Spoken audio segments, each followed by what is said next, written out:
خدای خبر څه بلا پې شوې ده یار مسلمانان وخت په نقصان کې وینم ما یو سړي ته وویل ته نه ښکارېږې خو ښځه د هر وخت ګجو خان کې وینم لکه زړګی چې په چړو ولګي چې مې نظر په چا وړو ولګي لکه زړګی چې په چړو ولګي او د یار د ولول سټوکي نه ښکته او لاس مې د کوچو په پیړو ولګي مونږ خو هسې د تاوان درته یو 50 د په کېړو ولګي او عبدالستار وایي میلمه کوم دی اشنا خیر که روپۍ دوه په غوړو ولګي عبدالستار بمبار په دې شعرونو باندې چې د یار د ولول سټوکي نه ښکته او لاس مې د کوچو په پیړو لګي او دا شعر ډېر زبردست دی چې د نامه نه لاندې حال ویلی نه شم بند ګوپي د سمې غوښې پې دلی دي عبدالستار بمبار صاحب بسم الله جي راځئ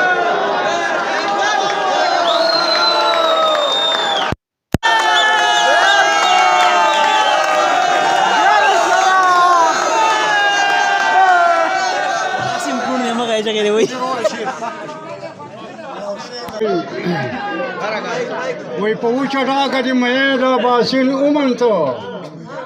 په وچه ډاګه دې مې د باسین اومنتو د نر بچیه په سپلمۍ کې د ګبین اومنتو درله بخښنه شي که دا دې په چوکه وواله یا دې په لخته باندې دغه پرېخته وواله او خلک چوکې لګوي تا پکې چکه وواله په لونګین دی بل د پاسه لونګین اومنتو د نر بچیه په سپلمۍ کې د ګبین اومنتو او وای ارشاد ځمکې ته کوزه نه کوي دا په بستره مزه کوي په نري خوب باندې اوده خوره وره مزه کوي ګوتې چې کوم ځای له وروړي نو ښه پوره مزه کوي عبدالستار وایي ملګری د نازبین اومنتو د نر بچیه په سپلمۍ کې د ګبین اومنتو زړه مې سوچونو سوداګانو وخوړ ځان مې بس په کڼکپانو وخوړ لکه یاجوج ماجوج په ملک خواره شو فصل قاچانو ملخانو وخوړ او نوي ټکسونه ماسولونه لګي ګټلی مال ته کاولیانو وخوړ اواره ځمکې یې کوټه خنډر کړې د غر ځنګل په وخانو وخوړ قسم دغه چا رښتیا ویلي وو د هندو مالو بامبړانو وخوړ کونډه یتیم خو څه خبر هم نه شو زکات د کلي مشرانو وخوړ او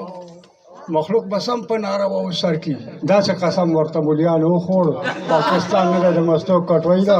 سر پیروی پیشوګانو وخوړ عبدالستاره په پیسو خرڅېږي سر حق ویونکو شاعرانو وخوړ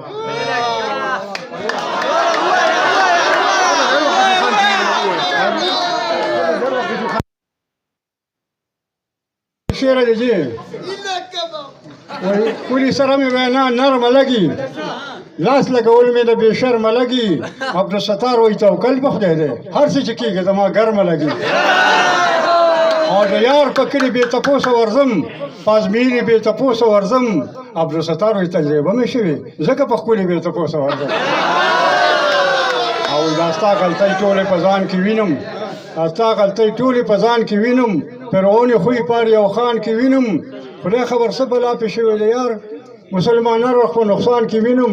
ما یو سړي ته وویل ته نه ښکارېږې خو ښځه د هر وخت ګجو خان کې وینم